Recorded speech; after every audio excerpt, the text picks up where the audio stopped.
मिरज तालुक्यासाठी मोठी आनंदाची बातमी।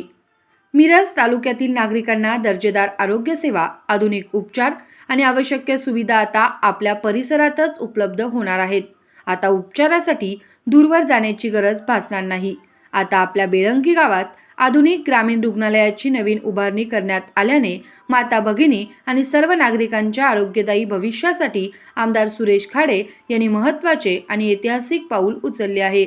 11 जुलै रोजी सकाळी 11 वाजता बेळंकी येथे 15,58,00,000 रुपये खर्चून उभारण्यात आलेल्या सुसज्ज ग्रामीण रुग्णालयाचा भव्य लोकार्पण सोहळा संपन्न होणार आहे। रुग्णालयाचे उद्घाटन सार्वजनिक आरोग्य व कुटुंब कल्याण मंत्री नामदार प्रकाश आबिटकर आणि राज्यमंत्री नामदार सौ मेघना बोर्डीकर यांच्या शुभ हस्ते होणार असून कार्यक्रमाच्या अध्यक्षस्थानी सांगली जिल्ह्याचे पालकमंत्री चंद्रकांत दादा पाटील उपस्थित राहणार आहेत।